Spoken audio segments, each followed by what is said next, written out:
me sign it. You can come in.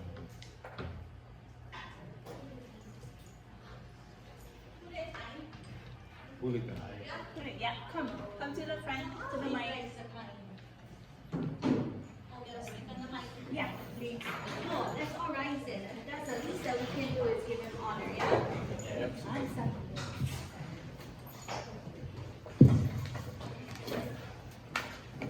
Father, we bless your name. We bless your name this afternoon as we come into one accord. We thank you, King Abba, that this is a space of unification. This is a space of bringing people together. But most of all, oh God, I pray that your Holy Spirit would be at the center of it all. I thank you, King Abba, that we put ourselves aside and instead we look many generations ahead. We look forward, oh God, to the promises of your word and laying it out just as you have obeyed us to do so. Father, I thank you that your promise would fall. I thank you, Father, that your hand would be on every area, and those places that has been a barricade, Father, we pray right now that you would place your hand and doors and favor would take place, that no stopping the movement of your goodness, of your promise, of your love and kindness would take a halt of what needs to happen. Father, bless everyone who has made time to come into unification. Bless, oh God, every speaker who pours out their heart. Bless, Father God, this space. Anoint this time with joy, laughter, and the presence of your Holy Spirit. In the mighty name of Jesus, amen. Amen. You're welcome.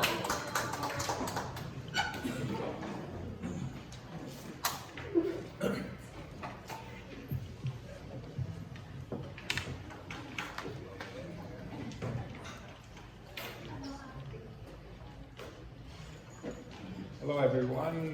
Let's see. I would like to have the meeting of the Hawaiian Commission called to order. The meeting is being held live and in person at the Hana Elementary and High School cafeteria, 4111 Hana Highway, Hana, Hawaii 96713. I am Kali Watson, Chairman of the Commission, and today's date is Sunday, October 15, 2023. The time is 2:05. Leah, will you please call the roll? Commissioner Wolf. Here. Commissioner Freitas is excused. Commissioner Helm. Here. Commissioner Kalekini is excused. Commissioner Kaneapua. Aye. Commissioner Marco is excused. Commissioner Namuo is excused. Commissioner Nevis. Aye. Chair Watson. Here. 5 members present, we have a quorum. Can I get a motion to approve the agenda? So, second. All those in favor, say aye. Aye. Those opposed, motion carried. Okay, we'd like to start off with a presentation of the different projects that we have planned. So we have our planning office with them. Julie or Andrew or both of you?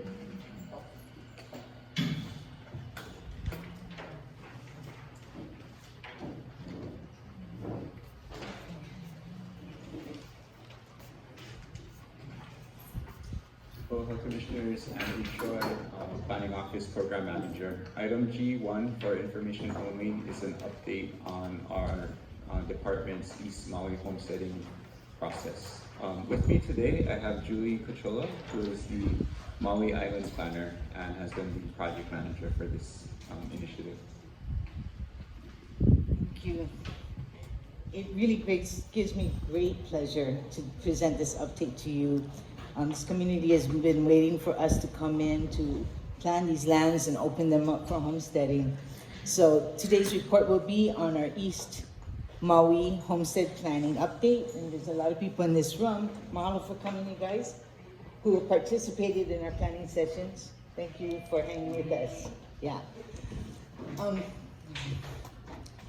So today I want to talk about our lands first. And then I want to talk about this beautiful beneficiary communities over here. And then the master planning process, what we've done, what we're going to do, and the EA, the environmental assessment, the process that will occur after that. Okay. So, my back is to you folks. It's really irritating. Yeah. You can stand up. Just stand up. You know that. I feel better about it. So, our East Maui lands. We didn't have any lands in East Maui with the original act. We had no lands in East Maui.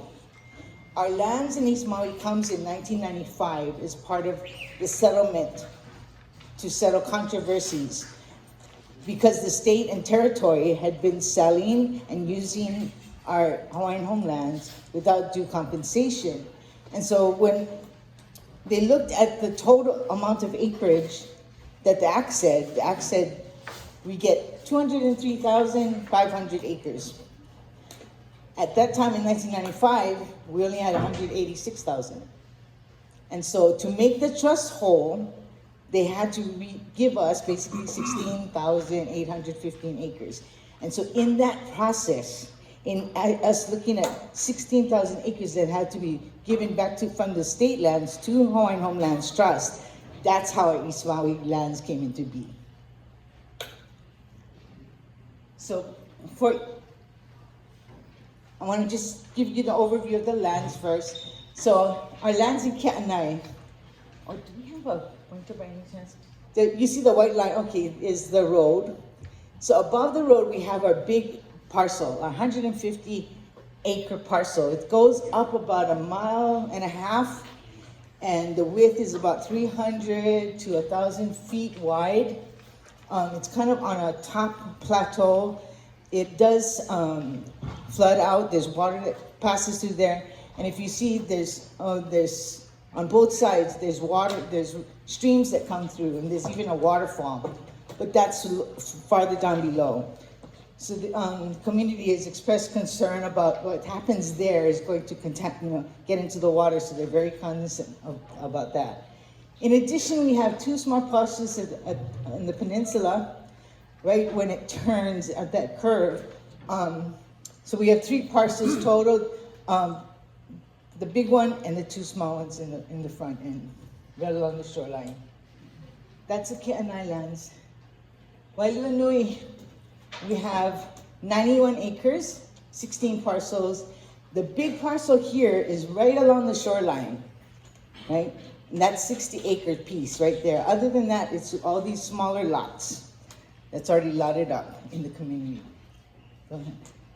I wanted to, so when I look at this as a planner, the first thing that pops out to me is we got small lots and we got 2 big lots. So I separated them out. So the small lots I made pink, I averaged them out. So the average acres of the small lots is basically 1.9 acres. And if you look at the other residential lots, it's about the same size, so very consistent with what's already out there. But there's also 17 of them. And then we have the 2 other ones that comprise 86% of our lands out there. That's a big lion's share of it. And that's only the 2 parcels. So when I look as a planner, what we got to work with, that's what we're working with. We also have lands in Wakio, right across the street over here. Right across the entrance that we all drove in is the dirt road that goes up. Our Wakio lands is interesting, because it's right along the road, which we never get, right? So we have access to it. It's got about a little over 1 mile on the main road. So that's a good thing. We have this railroad right away that looks small, but actually when you get in there, it's kind of big, and it's not our lands, but so it's excluded from our lands, and it kind of runs parallel to the road, maybe about 600 feet in from the road. And then you see there's those little squares, that's DWS, the Department of Water Supply, parcels that they have their old pump stations there.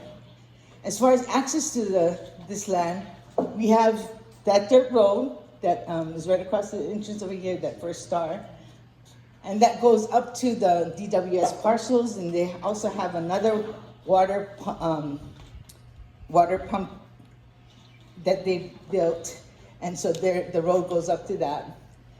And then the other entrance is on Olopala Road. And that's also a dirt road. And what happens is there's a landlocked private landowner that accesses that road. And then people have been using it to access the cinder pit that is actually excluded from our lands. It's the LNR lands and it's right adjacent. So that's 656 acres, different, yeah, from the Keʻanae Wailuanui one, where we had discontiguous lots, right, scattered lots here and there. This one we have 4 parcels and all together in one piece. So we got a lot of good things to work with here. We're right in the main drag. We've got the water guys right on our property even. So there's a lot of opportunity, but those are our lands in East Maui.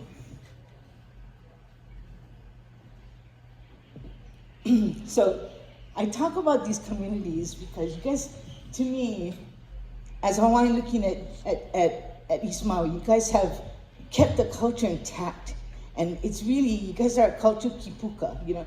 Kipuka is really a thing where when the lava comes in and goes around, and these are, like I had to look for a picture to show this. You see that sea of lava around, and then it goes right around the land, and the land stays intact, right? This is Pu'uhuluhulu in Big Island. And you can really see all around is all lava. And it's just this oasis in the middle that was untouched. But what happens in there is that life remains. That's how we regenerate, right? So from these kipuka is where life comes from. And I look at you guys and what you guys have done here in, Keʻanae, Wailuanui, even in Hana, to preserve our culture. You guys have like been these islands of culture, kipuka, that to me need to be preserved and nurtured. But so I'm talking about your guys' community now, the beneficiaries, and I'm likening them to a cultural kipuka. Go ahead. So we have, Wailuanui, Keʻanae, and I'm making it like it's really a cultural, it's isolated area. The traditional practices are still in place. The lo'ikalo, subsistence hunting and fishing still being done. I think it's interesting what I see is that you guys are staunchly independent, but then you also work together as a community. You understand that, and interdependence is really key. The families here have deep genealogical ties to land and place. And what I see is when you say you have a deep genealogical tie to some place, what you're talking about is you have deep knowledge of place. When you have a tie to a place, you have deep knowledge of a place. And I think that's really special. And then, when we look at resources are place-based. I'm from Waianae. All my life I live in Waianae. And we have a lot of fishermen out there. But if your best fisherman from over here came to Waianae, he would have a hard time catching fish because resources are place-based, right? If I am a good fisherwoman and I come over here, I would have a hard time catching fish over here because I know my place, but I don't know this place. So when we look at resource management, we look at homesteading, subsistence, it really is resource-based, and that means that it's place-based. So that's the things that I'm learning from you guys. So you have deep genealogical connection to Aina, and to that you guys feel kuleana, right? You talk about the kuleana to this place. So it's not just I'm connected, I have something to do about it. I have to do something about it because I have this connection. So the genealogical connection is connection to Aina, right? It's connection to practices. So kuleana, to maintain Hawaiian cultural traditions, including land management practices. And this is the beautiful thing about it is because the mana'o, the ikikupuna, right? Our knowledge of how to manage resources. We kind of need that right now, right? With all that's happening, we need to learn how to manage our resources. And you guys have like half the battle on. You guys are here. You're tied to that base. So I'm going to bring it back to resilient Hawaiian community. That's what we're looking at. We're looking future. We're looking at building that resilience. We talk about subsistence. We're talking about a resilient community, weathering many storms, right? And I'm going to add, we've included over 100 years of water divergence, and you guys still are managing that. that has strengthened the legacy of their ancestors, their livelihood, and their ability to provide for the future of the Ohana. But I heard that loud and clear in what you guys shared with us in the planning process. So that's a little bit about the communities here. In addition to this manao that has come out through the process, they have beneficiary organizations that are already in place. Usually, we don't get them in place until after the lessees come in, but you guys are way ahead of the game. So we have the group Namoku Aupuni o Ko'olahui, or better known as just the Moku, who represents really the Keʻanae Wailuanui beneficiaries, and they've stepped up as leaders in this process. They have asserted their right to sufficient stream flows to support their traditional and customary practices, so they're even going beyond the homesteading. And then on this side, we have WAKU CDC, the Community Development Corporation, that is formed, that represents and advocates for Native Hawaiians, beneficiaries of the Act. Their mission is to empower Native Hawaiian beneficiaries of East Maui through engagement and understanding of the Act, to develop a strategic community plan for land use and resource management of the Hawaiian Homelands Trust, and to help Native Hawaiian beneficiaries to acquire a lease of trust lands in East Maui. So I want to kokua them to help figure out how can they get lands. And they are to advocate for the prioritization of East Maui beneficiaries for awarded trust lands in East Maui, and looking at economic and business training as well. So this is just right out of your mission statement. This is what QCDC, this is the leadership that we're dealing with in these communities. So what we've set out to do is a master plan and environmental assessment. That's what we have to do if we want to do anything with our lands. We are required by law to develop an environmental assessment. That's by law. Anytime you touch state land, do anything with it, you got to do an EA.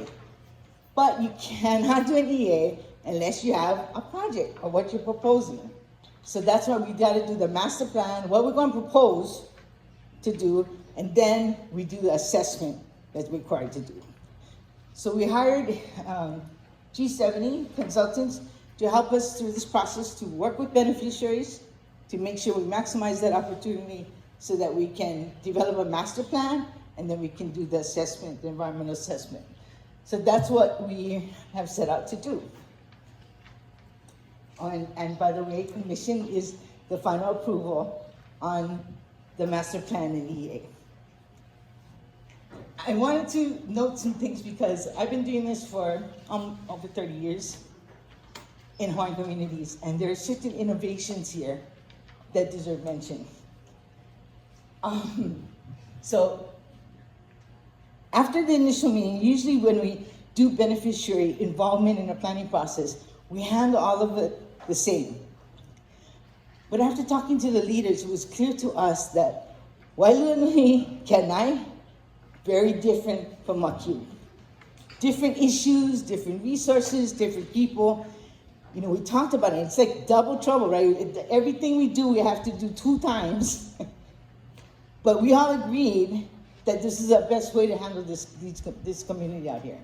So we meet separately, commissioners, with Keʻanae Wailuanui in one meeting. Then we do a second meeting with just WAKU guys. It's the same content. Sometimes it's more geographically centered, but we hold 2 meetings for every one meeting that we normally do. So that's an innovation that we've done for this community. As Hawaiian planners, looking at Hawaiian trust lands for Hawaiian beneficiaries, another innovation we did is we tried to look at how do you lay the cultural layer first. I've talked about this, laying the cultural layer first, but how do you do that? What's the methodology? How do we, as Hawaiian planners, lay that cultural foundation first? So we actually grappled with this, and I'm not a cultural practitioner, right? I know that we should do this. I'm trying to figure out how to do this from a planning perspective. But what we did was we sought the experts. So G70 got involved. They went out and reached out to Edith Kanakaole Foundation. They're cultural experts. And we asked them, can you come up with a methodology so that we can lay a cultural foundation in our planning work? And they did. And we engaged. Now the leaders went out and said, get all the practitioners, the fishermen, the ones that actually work with resources, get them in the room. EKF is coming down to do a workshop, and we're going to lay this cultural foundation first. So the cultural layer, they called it the Honua Ia Care process. What they did was they combed all the literature for either Oli, Mele, Mo'olelo, or Ka'au, and I found out what Ka'au is. It's like these epic stories of place like Hi'iaka and Lohiau. It's like these epic stories. That's Ka'au. So they combed the literature to look for sources that talk about this place, that talk about Wakiu, that talk about Keʻanae, that specifically mentioned this place. Because what our kupuna did really well in these stories is they documented what they saw. And so we knew that what they were looking at, what they're describing, it's like the natural resource cycle in balance. It's like how things were in balance at the time, what they saw, the picture of resource management. They were describing to us, and so we could learn from that. And so they picked 3 points of literature out for each community, and we spent 2 days with each community to go line by line, word by word, to find out what is the Ike Kupuna here, what is this Ka'au, what is this Oli, what is this telling us? What was beautiful is when they talk about place and then you guys live there, you know exactly what they're talking about, right? And you can say, oh, that's not how it was, now it's like this.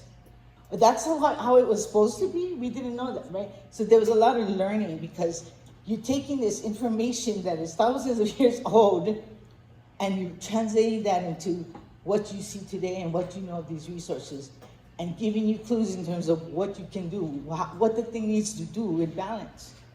So it was a very interesting exercise. I just wanted to say this because we've never done this before. And it was exciting for me to be able to finally walk my talk and saying, we're actually gonna try and do this cultural layer first. The fact that EKF was involved, it was even better because, you know, they're scholars in this area, and I trusted them in their process. And at the end of the day, we came up with kapu and kanawai. Kapu is talking about natural resources that count so much, that are so sacred to place, that they can't be changed, right? They can't be changed. So sacred to place. For instance, the water cycle. So sacred to place, we're not going to change that. The kanawai are laws that man has that we can change. It's how we're going to achieve the kapu. But we went through this, and thank you guys for hanging with us on this. It was difficult. I know it was hard, right? But we did it. And then we took all of that manao and we said, how much of that can we map? And we challenged the planners to say, can you map this kapu so that we can see it on a map and bring that geography into play? So that was some different stuff that we did in this planning process. So going forward, we're right in the middle of this right now. We just had a session on visioning, and we're going to be coming back and we're going to be doing the actual siting of land uses, actually looking at how where we're gonna site the residential, subsistence ag, the community spaces, conservation lands. We're gonna look at the lot, household, homestead type, sizes, right? So that's the next step in that process. We've already identified a lot of the constraints of the land so we know where the developable is and where the not developable is. And eventually we'll come up with a master plan, which will be a map of where we're going to locate things. This is our session in Keʻanae. This is where we went today. This is the full room when we're having our workshop. This was workshop 1. We did it on September 9th and 10th when we introduced the project and we did envisioning kind of their future of their community. We sent out 253 invitations to all the beneficiaries in Haiku and Hana. The second workshop is coming up, heads up, October 28th, right? 29th, and that's when we're gonna do a design charrette to identify the land uses and map them out. And then we're gonna break for Christmas or holiday season. We're gonna come back after in January to present the draft full master plan that we're gonna have input on. Now, once we do that, then we can go into our next phase, which is, oh yeah, I forgot. We are also gonna be taking this out to the bigger beneficiary because we've only been working with you guys, right, in East Maui. So we've gotta take it out to the other beneficiaries too. So we'll do that in January when we have something to present. And we'll present a beneficiary consultation report back to the commission in February. And then we can do our environmental assessment process that will go into a draft mode, final mode. They'll have public reviews and we'll be completed with that by April 2025. I know it's a long time. I think that's it, yeah.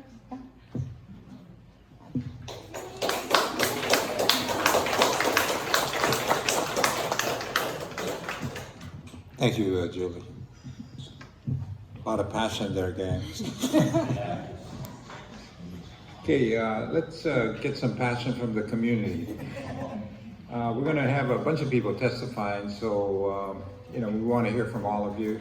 So if you can kind of limit your testimony to about 3 minutes, because we got a bunch of people wanting to testify. So in fairness to everybody, kind of get to the point, and not that we want to cut you off, but we do want to have everybody give everybody an opportunity. We'd like to start off with Councilman Shane Senensi.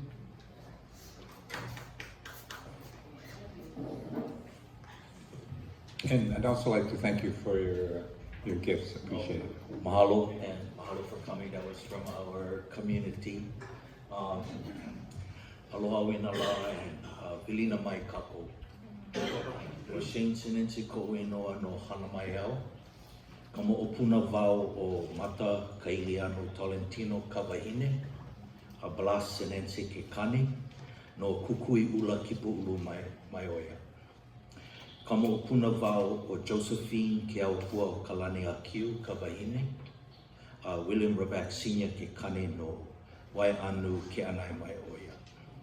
I'm here to testify today to the department's land parcels in East Maui.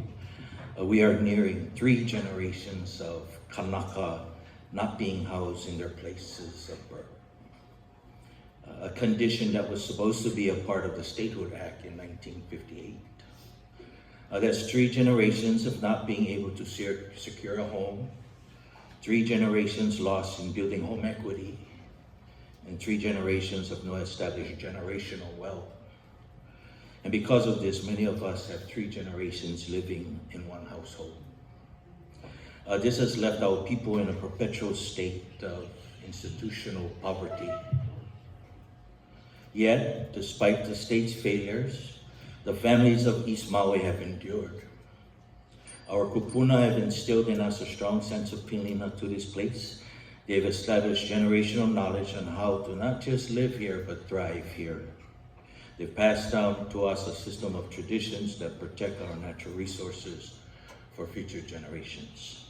Already many Hana families have been displaced from their homelands because there are no department housing projects available in East Maui. A practice that has also displaced other Kanaka from their own place of birth when we have to move out in search of affordable housing options. And just to add, whatever housing inventory that is available in East Maui costs upwards of $1, $2, $3 million. So we can't afford that. During your visit today, Commissioners, please consider residential preference for the people that are from here. Living in East Maui, we've established our own system of resiliency, as Julie had mentioned.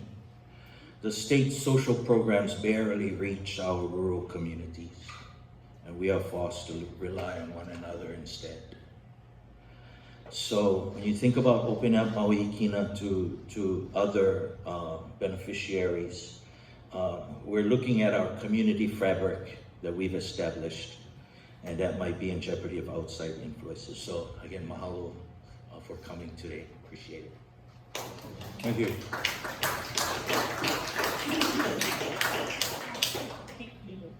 Thank you. Our next witness is Janet Riedel.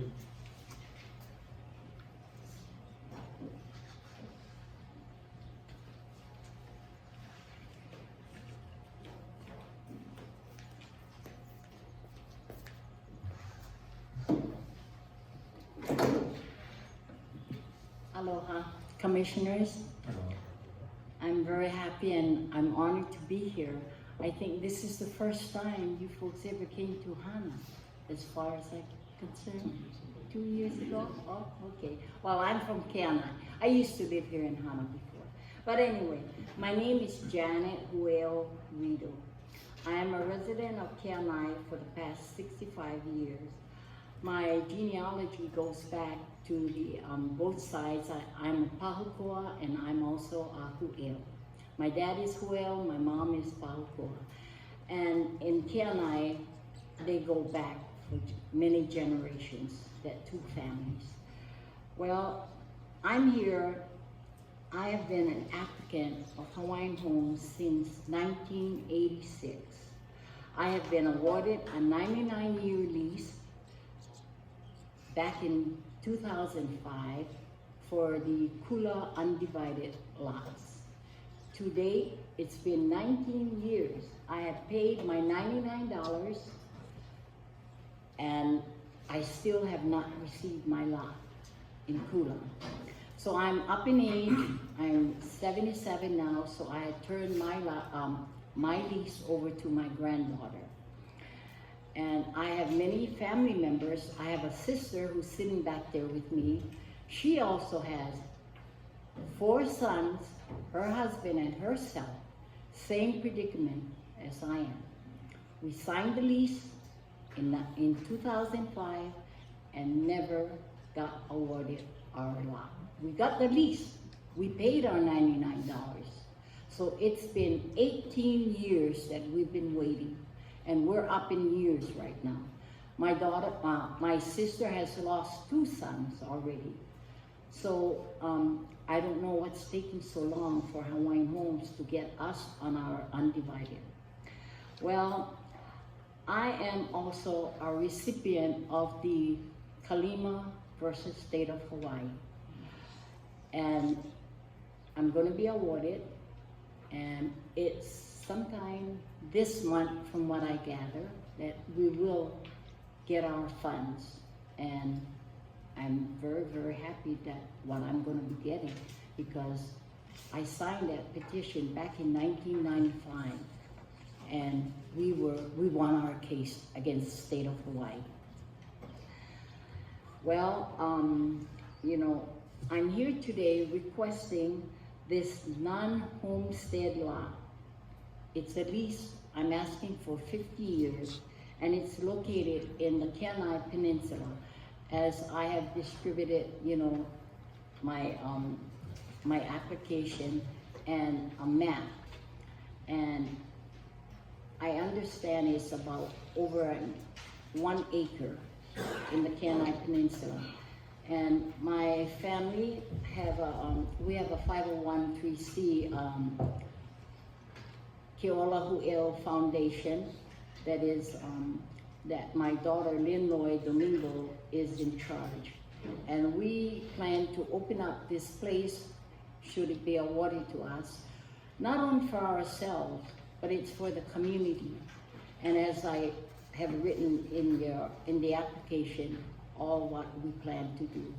So I come here today to ask that I am requesting that I will be given this, I will have favor in getting this lot. Thank you.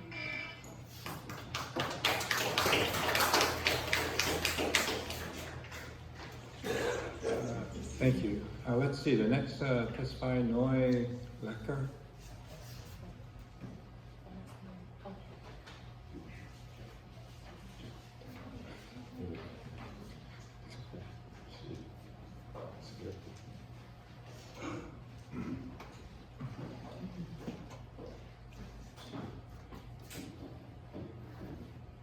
Aloha, thank you for being here. Hello. I want to mahalo Juliet for her presentation. I also want to say mahalo to my classmate James and Nancy and my auntie Janet. I'm kind of going to be an echo as to what they said. My bloodline come from Pamukoa, Keʻanae, to Wailua. I now reside in Kipahulu, all the way to Kaupo. My Marcial, from my mom's side is Kaupo, and my dad's side is Keʻanae. So first of all, I just want to say that it is a much needed thing. There is multiple generations living in one household. I have my children, my grandchildren. Currently, even in my parents' house, there's 3 generations. I'm a little nervous, I'm so sorry. And I didn't know I was gonna be number 3 being called out. But again, it is a much needed thing. The presentation pretty much said it all. Shane Senensi said it all. I mimic that because it is so much needed to have housing here. And I'm hoping that if it's not for me, then at least for my children or the 3rd, 4th generation to come, that there can be something. So if I have to be the parent to stand up and say it is needed, then hopefully the descendants after me can actually be in that lot and be in a house. And to Auntie Janet, thank you so much for all the pala that she shared and waiting that long. And hopefully she will have that lot in her while she's alive and not have to wait or even wondering if her kids or the next generation will get it. So again, I just want to mimic what the other 2 speakers had spoken about because I hear and I sit in both of what they're saying. So mahalo again. Thank you. The next witness, Marianne Kahana.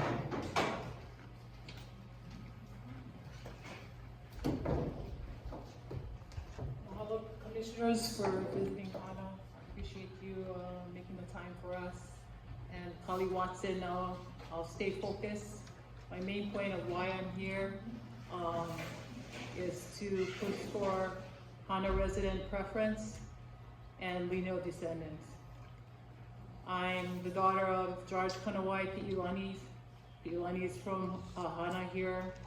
The generations before me, my mom and all on, they're all born and raised in Hana. I'm the only one that's from Oahu, born and raised. They left here because there was no jobs. I'm here to represent my children because my days for mortgage is done. I hope you all think hardly about first preference for Hana resident and lineal descendants because it's so important to us. There's a lot of us already have been displaced, but they're originally from Hana because of jobs, because of finance. And then Hana is not for everybody, you know. And we have Pilina for Hana. So I really feel that if anyone should be, first preference is those who've been here. I've been living here for 6 years, and I tell you, the people who've been here, who never left here, some have left and some have come back. I feel that they are survivors to live here, to have to work minimal jobs. I mean, as far as salary, again, there's hardly any jobs over here. And if you take a look at the top manager jobs who's sitting in those positions, they're not from Hana. They come, do their time, get their paycheck, and they leave. And I've seen that over the years that I've been living here. And that's the reason why I am part of WAQ CDC, to push for our people here. We cannot be displaced. We cannot repeat history. And then some people, there's been land that was stolen, and they're not here today. And I know my cousins, if I share with them that there's Aina over here, they would come back. But the one thing that I probably think that they would be interested in would be the sustainable agriculture. Because again, where are they gonna work? And if the homes today, affordable is considered $500,000, that's still a lot for some of the Kanakas. We're looking at $4,000 a month. Some of them, that's all they make, $4,000. How are they supposed to pay utilities? How are they supposed to pay water? So I pray that you guys would think about those who's from here, who's rooted from here, and should be here. That's all I have. Mahalo. Mahalo.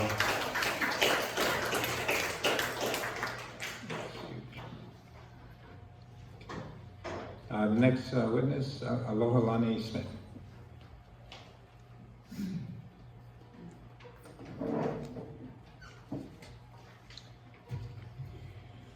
Aloha Commissioners and Chair. Thank you so much for coming. This is so exciting to see you folks here.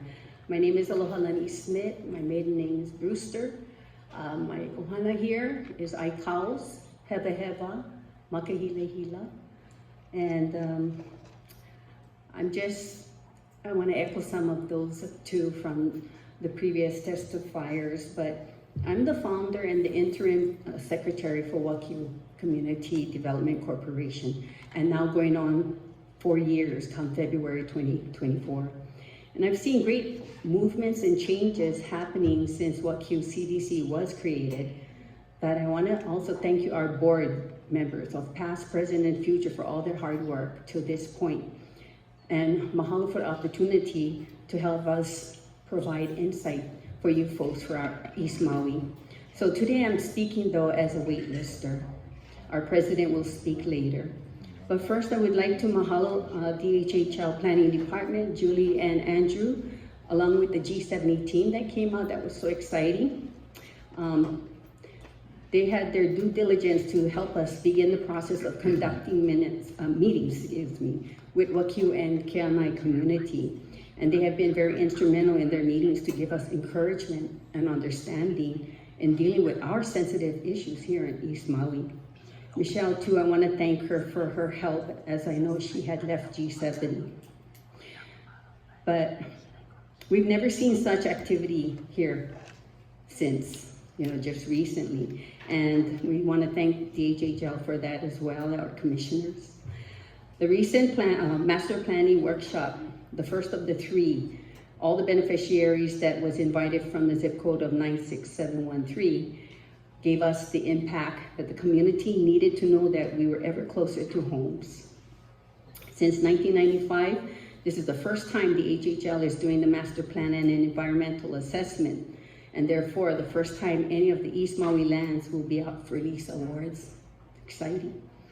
A collaborative idea is to push the preference of 3 generations to generate equity and family for generations' wealth in a rule change to an amendment for lineal descendancy or descendants who live and work in Hana and Keʻanae for preference in the award first. This preference is for a certain time or a certain time period, just like Lanai did. I understand that the landowner, though, has stipulated that rules and required for Lanai, but they had set the precedence for us. So my concern is the future problems that it may cause if we bring others from the outside, and it's not to say we're against that. But number 1, Hana's economical working group consists of middle class to poor class. Jobs are scarce with minimum wages that competition may be devastating consequences for this. Number 2, existing homes are compacted with overcrowded 4 to 5 generations, excuse me. Number 3, the fact that East Maui consists of remote communities, that there are critical times when we have disasters and we're the minority out here when we need help. Number 4, a huge impact to our struggling county and state's infrastructures and facilities, okay, that are already overwhelmed with tourism, that the community are pushed out of spaces to function as ohana and community itself. Number 5, East Maui's culture and traditions are foremost important here and maintained. And this community will, how should I say it? But anyway, let me pass that. When it's maintained, outsiders could pose a detrimental compromise to us, our lifestyle to live or even exist in Hana.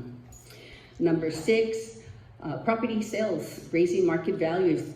If awardees doesn't live in Hana and decides to sell, Today's inventory, again, you heard it from Shane, $2 to $3 million. And that's hard for us out here. Number 7, our surviving kupunas who are waiting decades deserves to have their place and space to live their lives out here because they are the ones suffering in crowded home conditions here.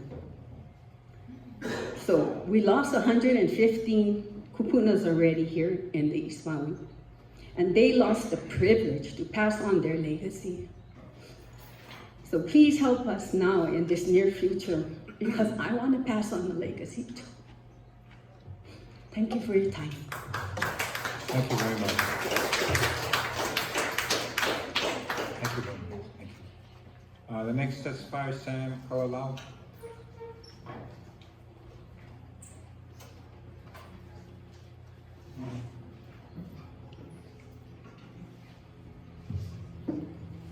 Aloha, Chairman. Hello. And Commissioners. My name is Sam Kalalau, born and raised here in Hana. I just want to cover on some of the issues that the speakers before me were saying. One of the top priorities is the award preference. Okay. If we can sit down and work something out with the commissioners, or if there's any kind of new rules that we can have on that award preference. So some of the things why I'm supporting the award preference is because the impact that it will cause in Hana. Like the infrastructure, highways and bridges are already overwhelmed with tourists and outsiders and stuff. Also the education department, you guys see we don't have that much classrooms. The classrooms will be overcrowded. The other thing is our natural resources. We got a lot of natural resources down here. And then if we bring families from the outside, and we don't have a job, we have a major job problem down here in Hana. If we bring families from outside or something like that, they won't be able to find jobs. They're gonna be like the people in Hana, we gotta leave and go work on the other side. That will be the same thing, you know what I mean? And because of that, the population is gonna grow some. I'm not only talking about the Hawaiian population gonna grow some, but in this community right now, we have so much outsiders coming here, and buying up all the land and living all over the bushes and the trees up here. Those other guys are part of the impact here. The other thing on the natural resources here, everybody know we get a lot of fish down here. Everybody know we get plenty of pea and stuff down here. We cannot wipe them out, because people not gonna get jobs, what they're going to do. They gotta go gather, it's a Hawaiian style that you go gather from the ocean or you go gather from the mountain to make your living like that. And that's the thing a lot of people are afraid of down here. It's like, if they don't have the preference of the people down here living down here, then all the natural resources is gonna be gone. Like previous speakers were saying that a lot of the employment down here, the people make less money a month than what their houses are gonna cost, their payments. It's true, just a little bit over minimum wage or minimum wage.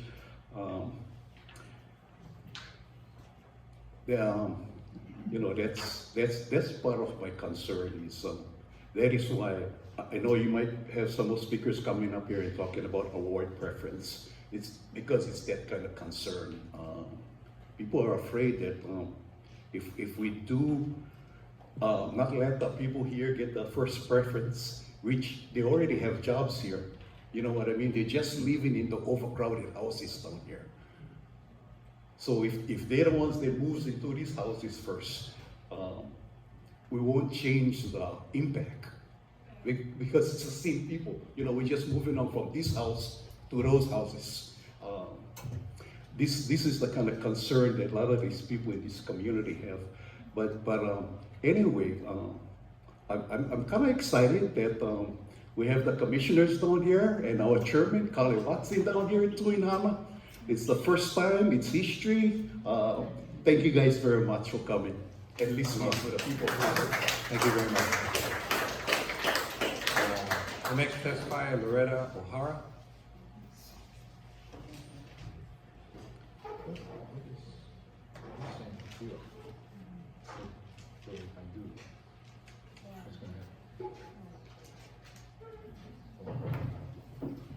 Aloha Commissioners.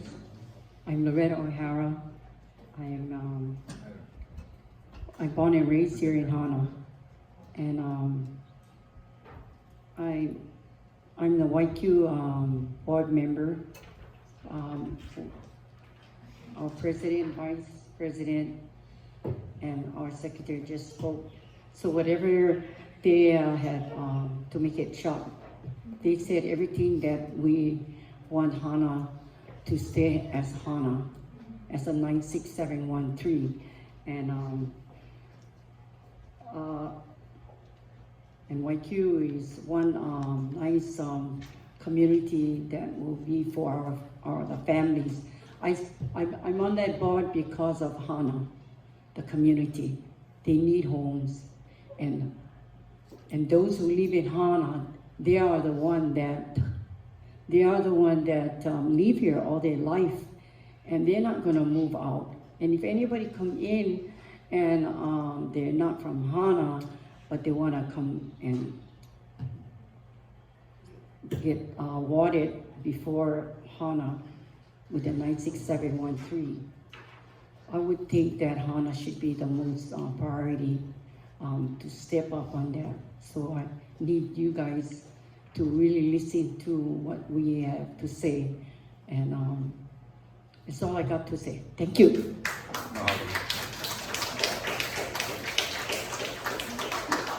The next testifier, Jerome Kikivi Jr.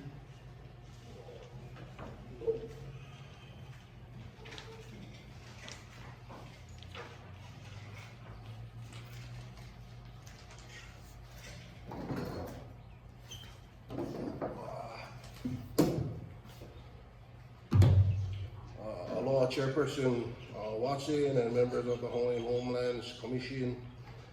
My name is Jerome Kikivi Jr. I am the president of Namoku Aupuni o Ko'olauhui, a 501c3 nonprofit organization whose members are the lineal descendants of the adjacent Ahupua'a of Keʻanae and Wailuanui, Ko'olaumoku. We would like to express our appreciation to you, Chairperson Watson, to our fellow commissioners and your administration, and to your planning staff for their sensitivity in reaching out and working with our community. We have appreciated the efforts of G70 Consulting Group, as well as cultural practitioners under the leadership of Hui Kanahele Mossman and Julie Kachola. We understand there are 91 acres and 151 acres of DHHL lands in Wailuanui and Keʻanae, respectively. Our families trace their lineage to these lands many generations back. There are 2 scholarly studies published that attest the uniqueness of the people and culture of Keʻanae Wailuanui, to its status as cultural kipuka, owing to its remoteness, its historic isolation. 1. Vai o Keola. 2. Kalo Kanu o Ka'aina.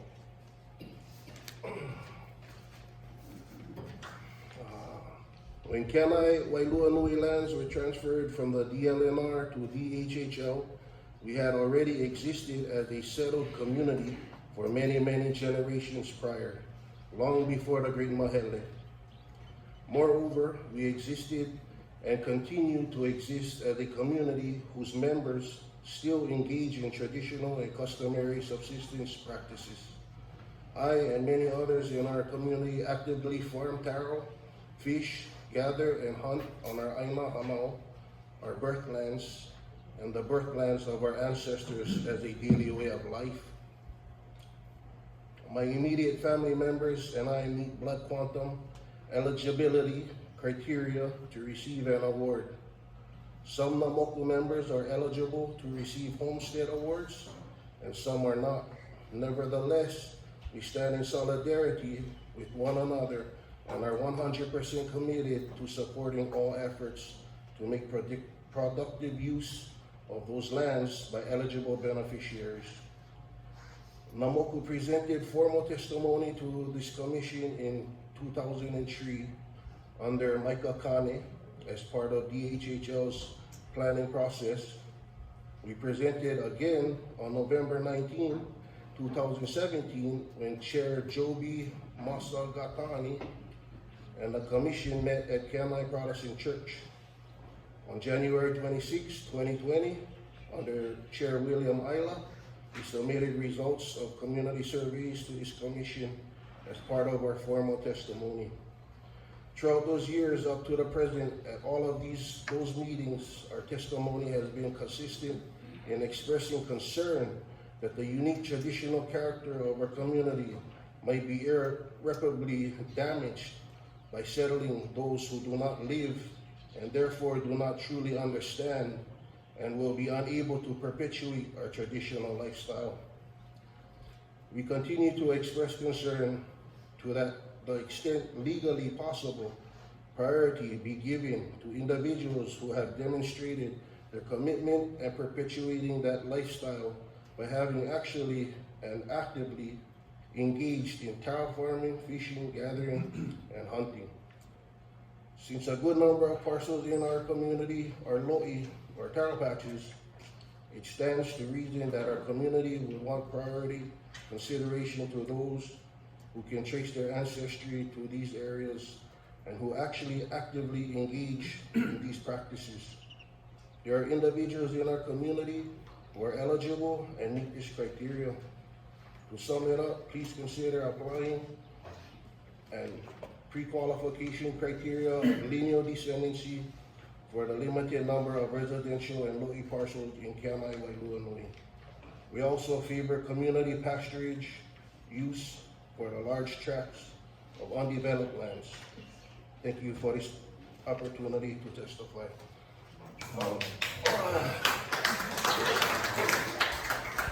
The next testifier is Ira. Ira, A-I-R-A. Oh, Aina, excuse me. Aina, I'm sorry. Didn't see that. Yeah. We need to change your name. Okay, my question is, how come Kaupo no more Hawaiian homes? I'm sorry? Kaupo no more Hawaiian homes? That's my question. Oh, Kaupo. You heard We don't have Kaupo? any land over there. Hawaiian homes? No. How many generations I come from there? Yeah, I come from there myself, yeah.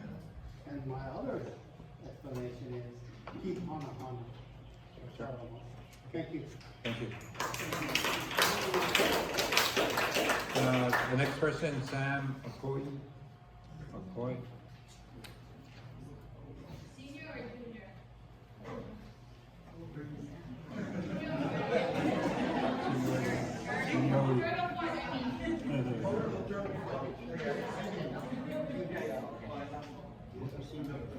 Senior.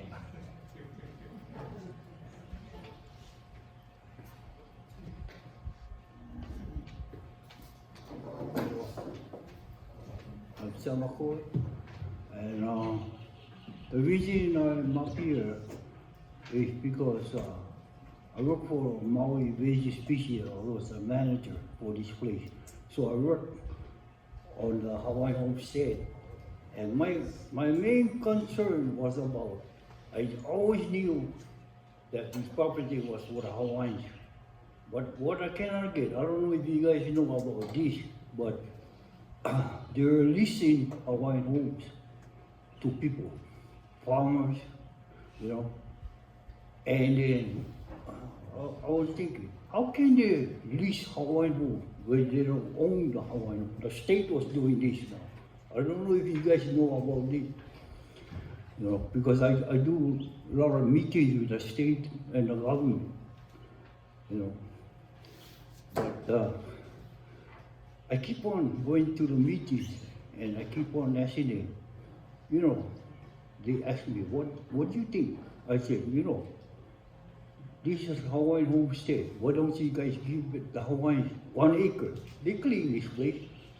Because when I was working, we were getting grant money, you know. So to me, it was a waste of time. Why go ask for grant money? Give the Hawaiians back their land, you know. The Hawaiians go clean the land. And today, what we do it, and what I see, I'm glad. I think my wish coming true, you know. The Hawaiians go get their land. Down here.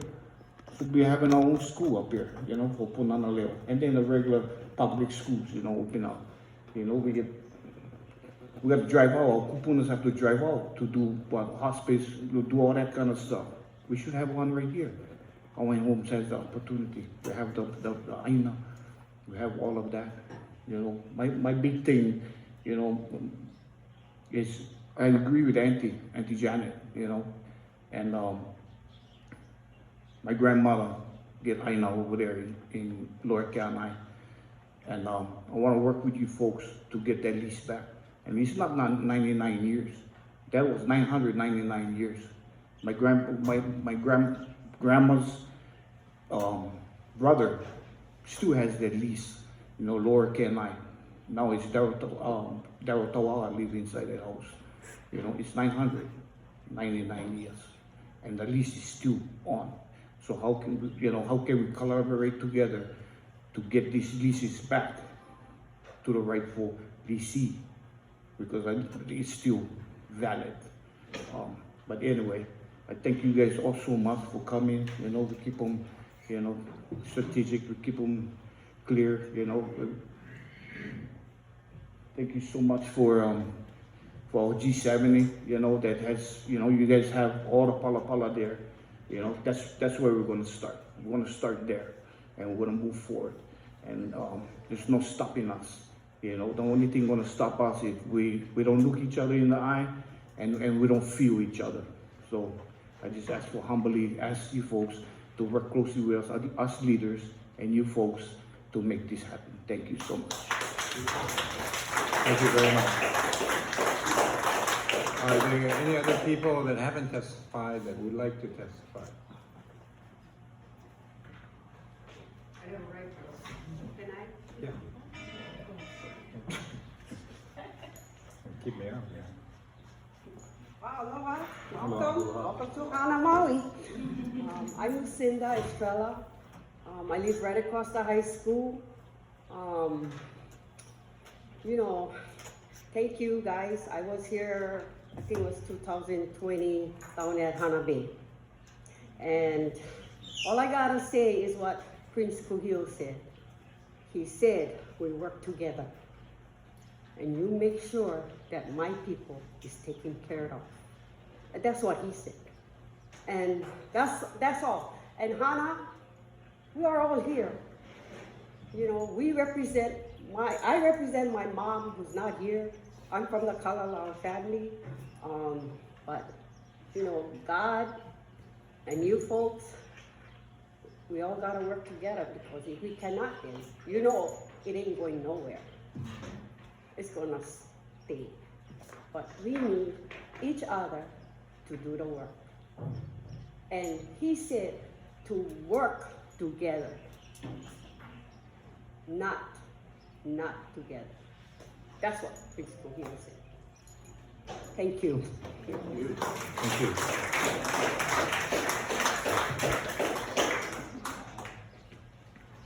Okay, first of all, I wanted to thank all of you for coming out. Oh, is there someone else wanted to testify? Come on, come. Oh, okay.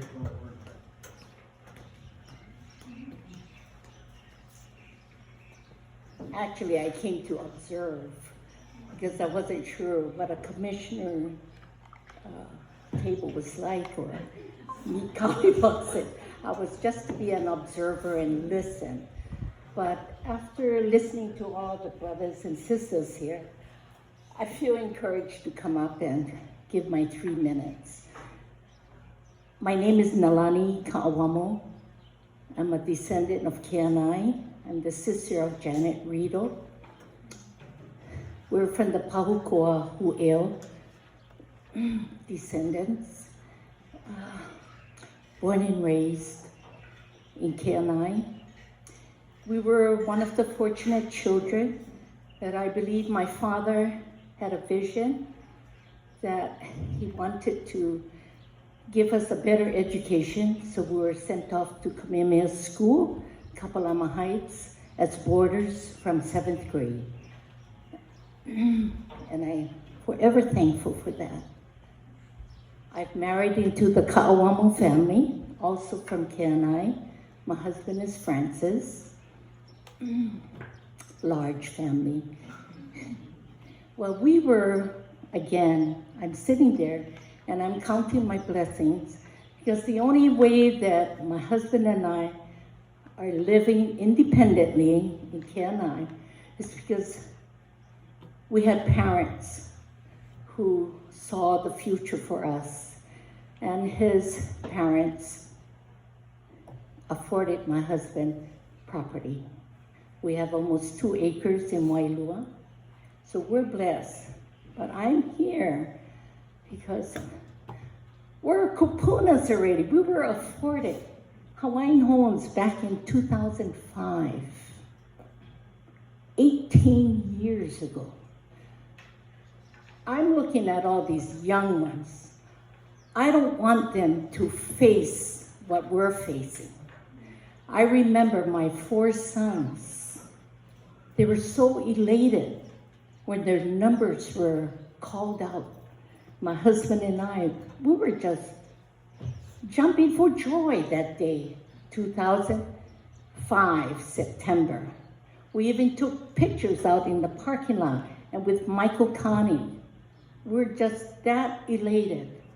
Already, I had a son that had planned what he was going to do with his Hawaiian homes. Unfortunately, we lost him in 2015. But he had plans. I don't want to see these young ones not having that opportunity like my children. Then I've lost a son this year. Anyway, so we still hold a lease, Kali. What good is it? My father always said, palapala was the most important thing. As long as you have a palapala in your hands, you're for good. I'm sorry. I've been holding this palapala for 18 years. Where are we? Nowhere. Had they offered us something in Keʻanae, we would have given up that undivided lot in Kula. Now, I speak up again. I'm not giving up on Hawaiian homes, but you folks need to do something for these young ones because there's too much multifamily living happening in Keʻanae, in Hana. I really, truly believe Hawaiian homes should be providing kupuna housing, for our seniors especially. I had 2 seniors in Keʻanae. I asked them 2 different times. One was 88, one died at 105. What was their secret in living long? Their secret was, don't have family live with you. We think it's so funny, but let me tell you, I really believe that. So these kupunas and future kupunas need to be relieved of that stress by Hawaiian Homes having kupuna housing. And I really believe Hawaiian Homes should take that responsibility in considering for Hana and for Keʻanae. Consider the future kupunas. We're beyond already, yeah? But I have great hope somehow you folks will hear that and please cooperate with our communities. Again, we thank Julie, such a gunner for coming to Keʻanae and educating us, directing us, helping us. And I thank all of you. It's nice to see you all, and so happy, Kali Watson, that you're heading us. Thank you.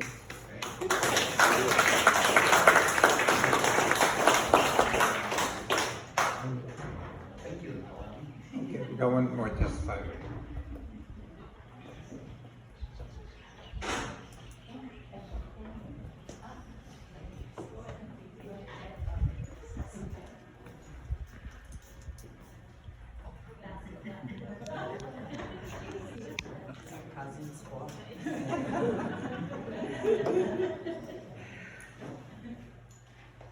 Aloha. My name is Mavis Olivera Medeiros. My dad's Ohana, the Oliveras, is from Nahiku. My mom comes from Ulaino, and then they migrated to Honokalani, which is right across from the Hawaiian homelands on that side. Anyway, she's a Ho'opa'i. She comes from Kalawao, Nahinu, Kahanaole, Nika, Pa'ele, O'opa, and we also go back to Pi'ilani, like Mary. Most of the families down in Honokalani to Ulaino are still Pi'ilani family. We're told we're one of the few whose original families from the area are still in the area. Anyway, I wanted to go over some of the names I noticed from the list in Hana, or applied for Hana but passed away. Probably more than that, but they were taken off the list. Margie Akoi, Thelma Akoi, Thomas Empsley, Eric Kanakaole, Joseph Blondie Kaina just passed away a couple months ago or weeks. Viola Cashman also recently passed. Eleanor Kama'i, Bill Kama'i, Linda May Sinensi, David Phillips, Robert Malaikini recently passed. Viewed Malaikini, Bueno Ventura Rivela, Peter Picello Cosma, Erwin Helikahi, recent passed too. Juan Diego, but I don't know which one was, sorry. John Ka'ia, Cynthia Ellencaster, Robert Keli'iho'omalu Sr., Zachariah Meisner, Amy Oliveira, Lawrence Pua, Ralph Pi'imauna, Gladys Sinensi, Herbert Oliveira, Raymond Pahukoa, Milanetta Hanchett Ching, Genevieve Chang, Craig Kaokini, recently passed, Anthony Baggio, pretty recently too. I'm sure there's more, but maybe they were taken off the list. My mana'o is, please, if you can make an amendment to give Hana descendants a preference. I echo what everyone else said previous to me. I think Molokai did it. I think Lanai did it. And Hana is always put in that same category. So hopefully there's a way that you guys can let Hana have a residential preference. That is my number one mana'o. Number two, if it's possible to subdivide only and let the people, like Sam said, clean the aina and clean the aina and farm or put up a barn or something. I don't know, but somebody mentioned undivided interest. If that is a possibility to get people on the land quicker, that would be awesome. And then number 3, people having to move away, and pretty soon Hana won't be majority Hawaiians. This is sad, so we appreciate anything you can do to help our Kanaka Maoli here. Thank you. Thank you. Okay, I wanted to,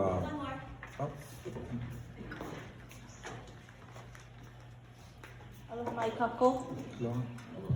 Thank you for driving the beautiful straight road of East Maui. My name is Lehua Park. I like to share a little bit of my background. My dad's mom was born and raised here. My mom's dad was born and raised here. Unfortunately, they moved away. They moved away. Why? Because there wasn't any homes here. And so for many years, as I met a man born and raised here, I thought that I wasn't born and raised here. But fortunately, as few people would say, Lehua, you returned where your seed was already planted from your ohana. And so that brings up the agreement of what everyone was saying of how so much families had to move away because there wasn't any available. Another thing that I like to share is, as others were saying, is we've reached capacity. And so as we met some weeks ago, we strategized of what WAQ could look like. And everyone in that room, and I think about 98% that was there, is here. And we all came to the agreement of coming today and asking for amendment that the people of East Maui would have the choice of living here. Now, I like to propose something, because as we look, if let's say there's 100 families, but we all know in one family get already 4 generations. Now, 5 years from now, that generation going to multiply. And so if we take something like 1 + 1, which we all should know, we all come to the understanding that we have already reached capacity within the numbers that we already have within East Maui. So that's another thing. As a job that I do, I'm a kupuna coordinator. And Auntie, that was so amazing to keep the youth to make sure that you have your own house and make sure that ohana is at least so much miles away. So that way you have your peace. But anyway, as a kupuna coordinator, I work with elders, and I've seen the truth of that the kupuna has the smallest room in the house. Why? Because mom, dad, and son has the biggest room. So even though that the elder should be here on the hierarchy, unfortunately, he or she has to live in a small center corner. And I'm gonna make them a little bit dramatic, right? Because I think that's what we gotta do sometimes, is bring the drama of the real story that Tutu is sad. She's well taken care of, but because they have 8 members in one household, this is the truth. And so to hear a kupuna's story, that he or she is then not pushed aside because we take care of them. But at the same time, if I was to speak on behalf of them to anybody, this is how I would speak on behalf. Because someone has to know that even though they might cut you out here, I don't know how they feel in here. To feel like I'm on the back burner, to feel like I know more, to feel like I don't have my own space. Brother Sam was saying that we don't have any hospice. So during this time, I've talked to many kupunas how frightened they were because they had to meet the feeling of possibly dying without having family at their side, that they have to pass with a stranger. That's unfortunate. And so these are the kind of reality, truthful stories that has happened, and hopefully it stops happening within the close near years. And I'm sure we all know, right? So we can only do what we can do. But Father, I thank you that this is the time that you're going to move. I thank you, Father, that these are men and women who have heard, has received, had believed, and now is going to continue to plant it. Father, we come into the agreement that this shall take place, and that your people and generations, 100 generations from now, shall receive your promise and which is already theirs. We dedicate this land to you. We proclaim it done. In the mighty name of Jesus, amen.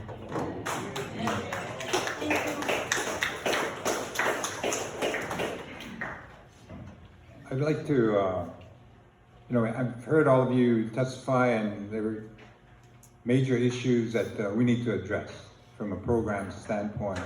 Obviously, one of the major ones is awards giving preference to the people from that particular area.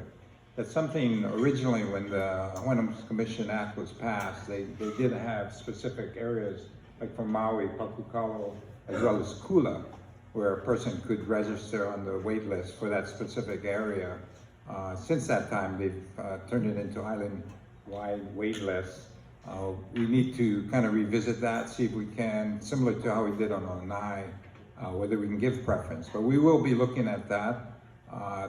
But as you know, for Keʻanae, Wailua Nui, as well as Waikio, we're gonna have some community meetings again. And what's real key is your participation, so we can get some guidance as to what specifically you folks want. We can talk about the models that we are presently using and moving forward on.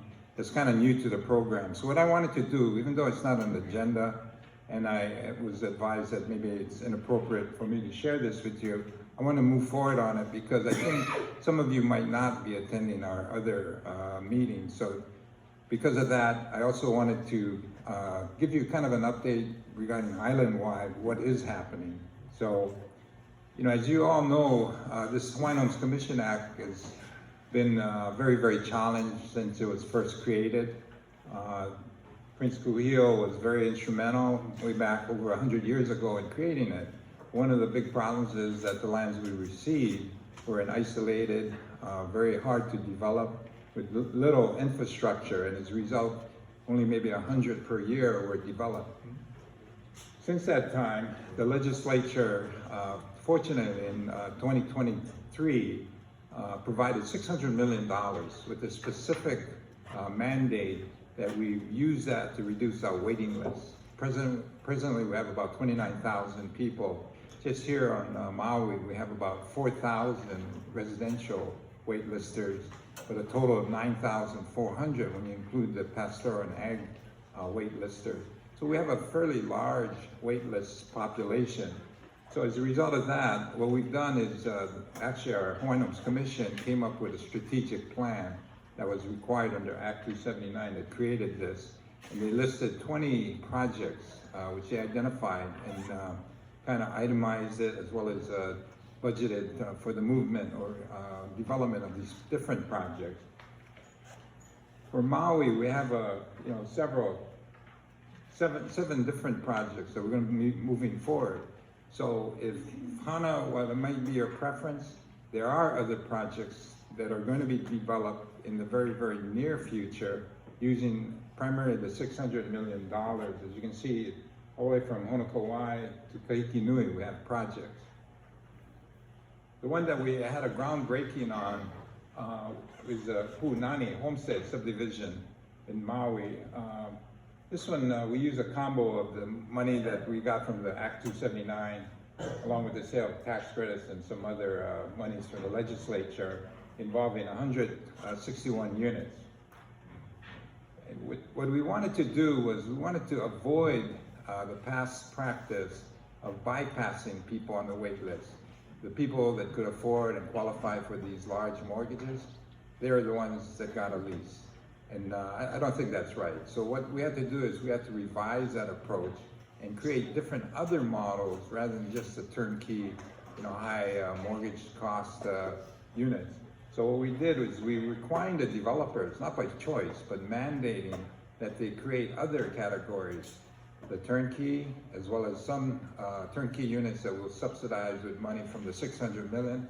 But we're also using some innovative financing approaches that we've used on other projects, which is called the rent-to-own, where we use tax credits, bonds, as well as the rental housing revolving fund, and use part of the 279 to create a situation where we address the people that are on the 60% EMI and below, the lower income individuals on our wait list.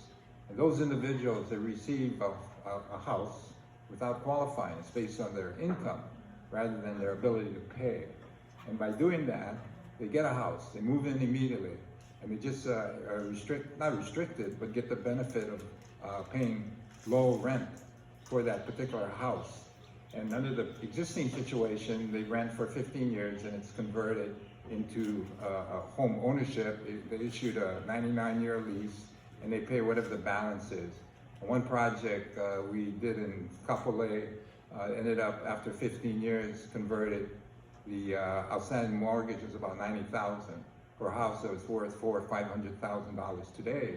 So they not only got a house that they lived in for 15 years, but they also got the ability to convert and have a homestead where the equity that was created from the sale of the tax credits became theirs. In other words, that's equity was part of what they got. Then in addition to that, what we're also doing actively with Habitat for Humanity, those individuals who want to do sweat equity. We have in the House of Funds, we issue loans at 0% interest. You provide sweat equity, you help build your house. And then at the end of the day, you get that house, you move in, that's your house. And then on those individuals that just want to build their own houses, we provide a finished lot with infrastructure. You build your own house based on certain standards and certain deadlines, but you have that option.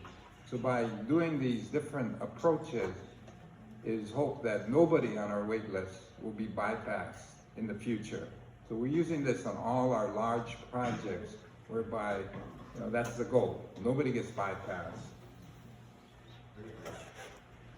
We're also doing another project right above the one you just saw, the Pu'unani, which is a Wailuku single family. That's about 207 units. So again, this one, the previous one mentioned Pu'unani, we broke ground. The infrastructure is going to be finished by May of next year. We'll start vertical construction in probably June or July of next year. So those houses are coming up, they'll be available. People on the wait list will be given the opportunity to qualify as using those different approaches. This one is probably, the infrastructure will start probably in a year. An additional project we're doing right up the street, which is about phase 4 or 5, is the Waihu Mauka project. This will involve over 400 units, which will have not only single families, but will have vacant lots as well as ag lots for individuals that want to participate in this project. And again, this one is already funded with respect to the infrastructure. So this is happening, just like the other two that you saw.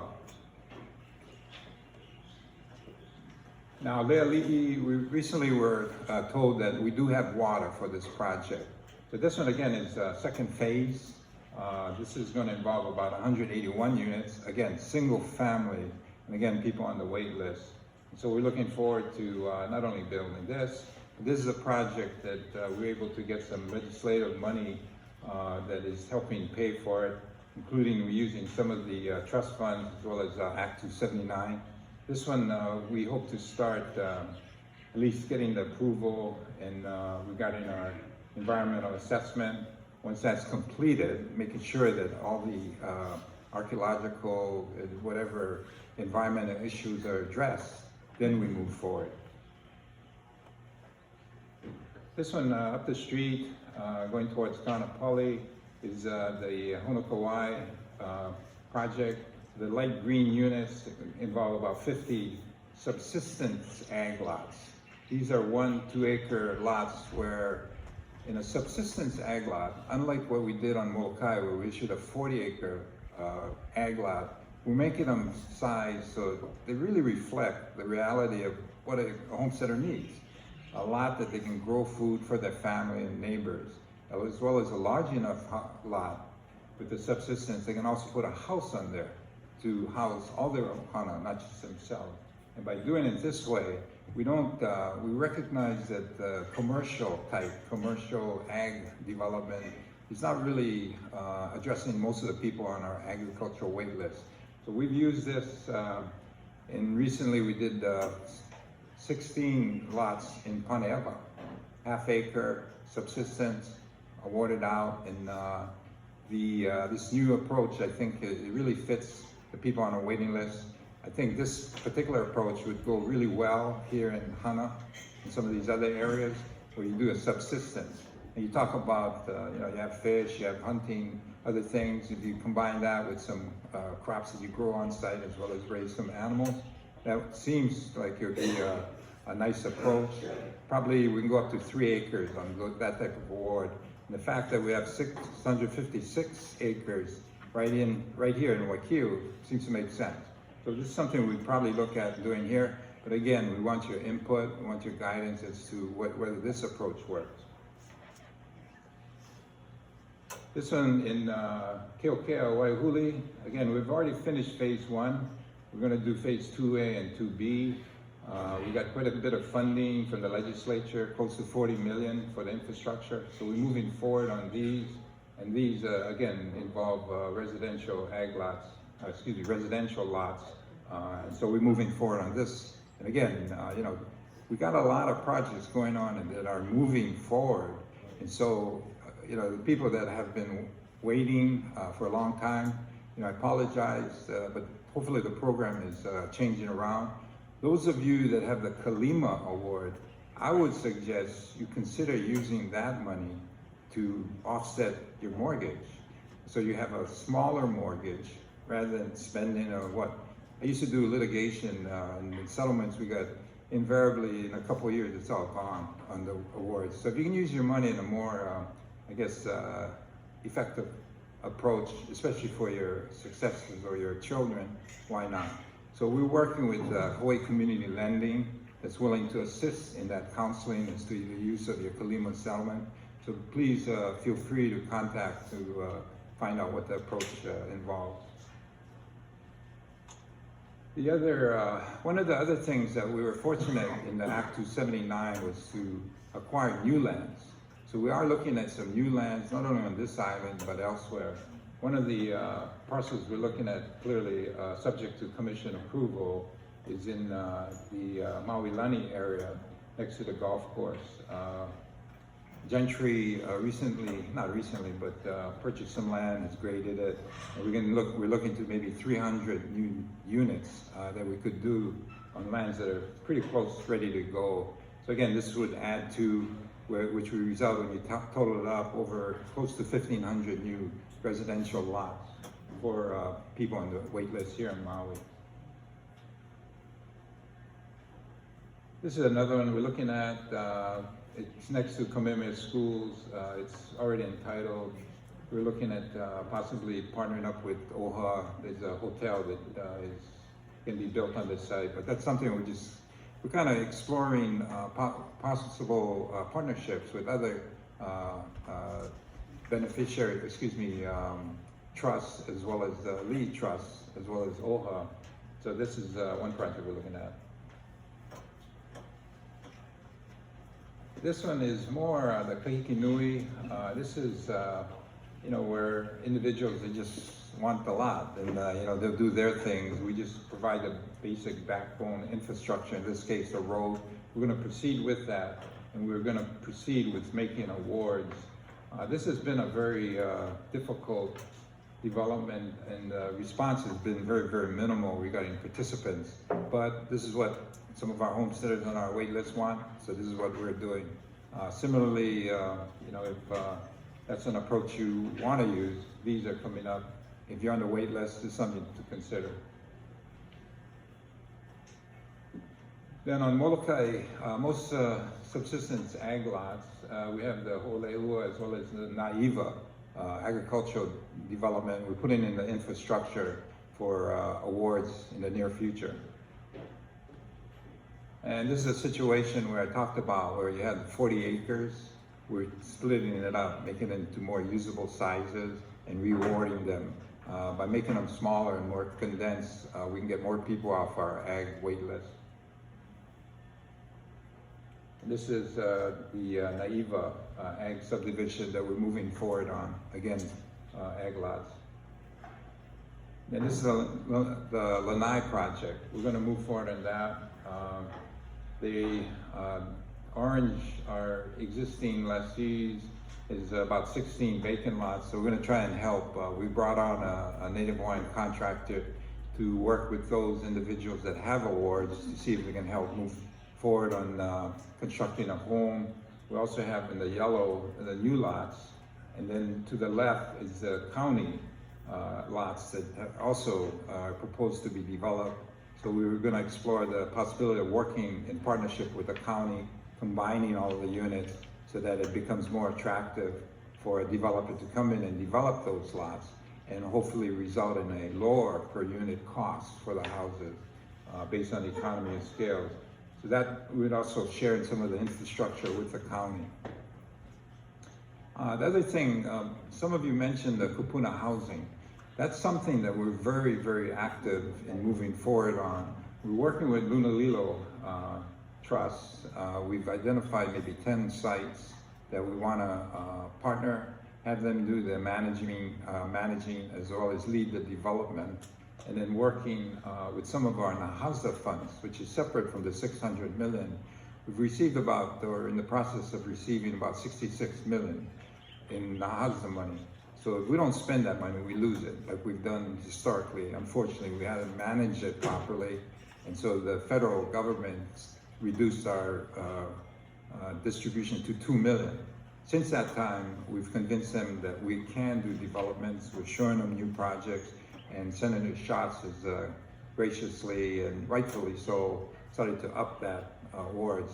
So one of the things that we're trying to do on the Lunalilo kupuna housing development is locate these housing projects close to existing medical facilities. One of the pilot ones we're doing on Oahu is next to the Waianae Comprehensive Health Center. So we're looking at doing maybe 48 units, and with it being located right there, you know, they can age in place because all the services are right there.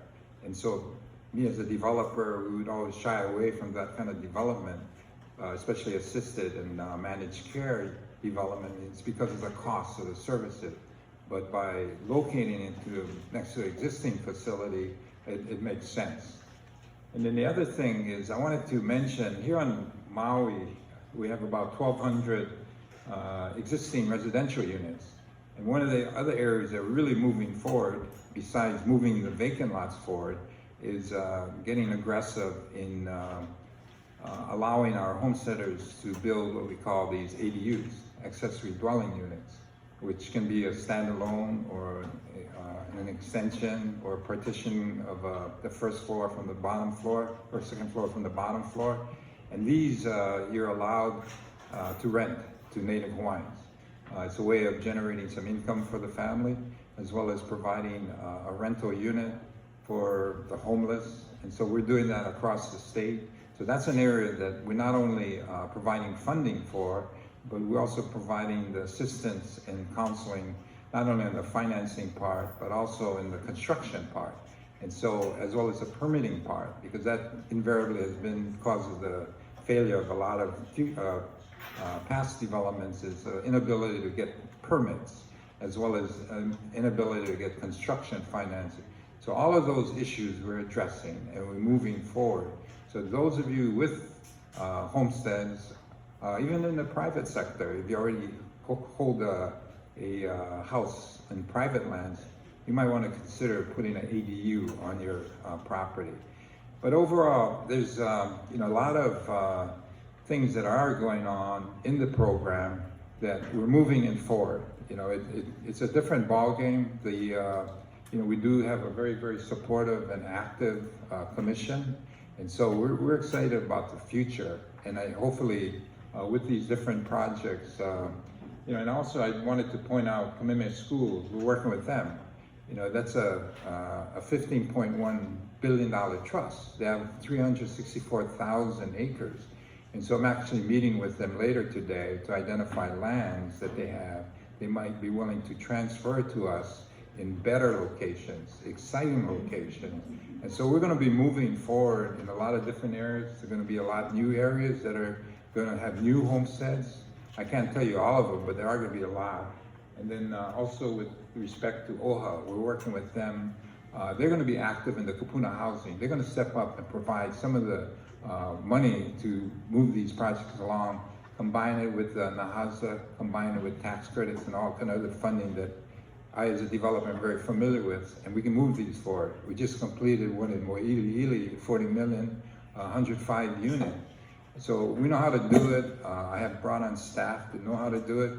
So things are going to be happening in our program, and I ask for your patience, but I hopefully the things that you guys need will be provided. And with that, I'll defer to any of the other commissioners that would like to add to that.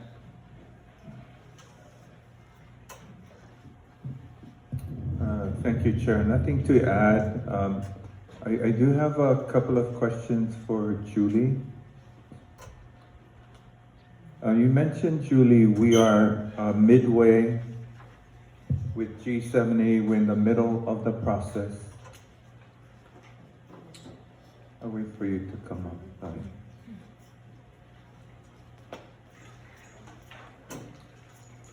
So my first question being midway or in the middle of the process, can you tell me what that means in terms of time? For the master plan Delivery of process. product kind of time? Yeah. So we have actually a slide at the end. So we're doing the master plan first. We did the cultural layer, Honua Iekea process, and we did the first visioning session. Now we're going to be doing the design charrette, and then we're going to be finalizing that. So two we did already, two we're going to be doing. And then we're going to break for, we have to take a time out for the holiday season. We couldn't get everything done ahead. So the last one is going to be at the end of January, where we're going to pull everything together and remind us all what we did. And then part of that, and then go into the EA process. Okay, so that's helpful. So end of January and then move toward EA. Okay. The other thing is, and I may not have this right, but Keʻanae, Wailua, that's merged together in the consultation talk story process. We meet with those areas together, yeah. Okay. I only bring that up because sometimes, even though they're right next to each other, they consider themselves as unique and different. So when I hear it being lumped together, I just wonder what that means and if that is the best path forward because of their unique distinctions that they like to speak to. We really did give it a lot of consideration up front, and so there comes a board meeting, those two together, and then what you separate. Everybody seemed to have consensus on that, yeah? So, okay, I'm sorry, I never heard the answer. Can you? Oh, sorry. Yeah, we had a lot of discussion up front about that, and they seemed okay, like to be together, those two, Keʻanae and Wailua, and then what you separate, and it was like both sides came to that same understanding and agreement, basically. Okay, so they're good with merging the effort and moving forward together. Yeah, if Okay. not three communities, they wanted to be together. Okay. And then, but separate from WAQ because they really do talk about different things, actually. Okay, mahalo, thank you. Yeah, thank you, Chair. I just want to ask Julie and Andrew, out of these three projects, Keʻanae, Wailua, and Hana, what project do you think will be done first? Or when will when the reality will come? One out of those document, three. right? It's one master plan. Okay. It's one master plan, one EA. So I don't know if that helps, but I think, Commissioner, when we look at making it reality, it's always subject to funding. So I do think that when the department puts in its funding requests either to the state legislature or to federal sources, we'll try to take a look at putting the request in probably for all three areas at the same time to make sure that we can start to move on the three areas simultaneously. But it's always subject to funding availability and how that funding is allocated to the department. Yeah, thank you, because I want you to know that our beneficiaries here want you to continue to meet with G70, you know, and as long as I'm on the commission, I'm just gonna remind all of you to make sure that we don't stop, just continue to get to that point. So, mahalo for all your hard work, thank you. I have one more question. Sorry. So, Wakiu, you know, I see the kipuka, the plenty pohaku on the land. So my question is, do we have any kind of idea how much of the land is actually usable for our people? Because plenty pohaku out there. Here, Wakiu. For Wakiu. Well, Julie will probably elaborate a little bit more, but as part of the planning process, we have been conducting due diligence studies, topography, archaeology, biology, to figure out which areas have better suitability for homestead development and which areas should be left alone and be used for other types of uses that might be beneficial for our beneficiaries. I'm not sure if we have arrived at an acreage amount yet, No. but we will get there. During the charrette process, that will be an opportunity for a community to take a look at those studies that the consultant has prepared and take those into consideration when they start to give us their ideas of what should take place on the land. And definitely by the January meeting, we'll have probably a better, more solid estimation of what is developable and suitable for homesteading versus other types of more conservation-like uses that might be beneficial for our beneficiaries. Okay, thank you, Andrew. And then Keʻanae, the Mauka lands you mentioned, I heard water, possible flooding being a challenge. What's your thoughts on the path forward for that one? And they should traditionally use, they graze cattle up there. I think they're worried about the waste getting into the water. That's what, and so we have to manage that. We don't have a lot of options in Keʻanae, and so, you know, if you ask me, I would be looking for additional land. Okay. So, sorry, I'm getting a hard time here. So you would be looking for additional land for people. Because there's so much state lands, we're surrounded by state lands. Okay. All over thousands of acres around us, and we're dealing with 17 TMK parcels, you know what I mean? So it just seems like we could take a better look at this for this community if we open our scope up. Is that part of the G70 consideration? I think every time I meet, I talk about that. The current project commissioner is scoped for the existing lands in our inventory. I do think hopefully the department will be able to receive funding resources to move forward with it expeditiously, and we'll have a better idea of what the response is from our beneficiaries in receiving homestead awards in this area. And I think Julie's on the right path. We probably do need additional lands for the housing need that was expressed by our beneficiaries that you've just heard. But I think right now we're focused on what we do have and trying to make those available for our beneficiaries as soon as possible. Okay, thank you. So I just want to close with, I do appreciate the effort that's being made to serve these very unique communities. I do acknowledge that the uniqueness of being out here, being pa'a to this aina, and really not having a lot of options when it comes to housing. So I do support the effort to work on meeting that need. So mahalo for today. Appreciate it. Mahalo for your hard work, Julie and Andrew. We know that you've got limited staff, but you're working hard at this to make sure that this community benefits for it. Mahalo to all of you who came, whether you spoke or not.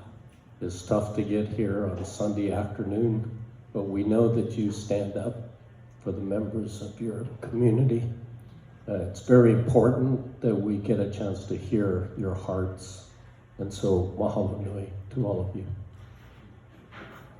Okay, we have come to the end of our agenda. Mahalo for participating with us today. This month's commission meeting at the courtyard by Marriott Kahului, starting at 9:30 a.m.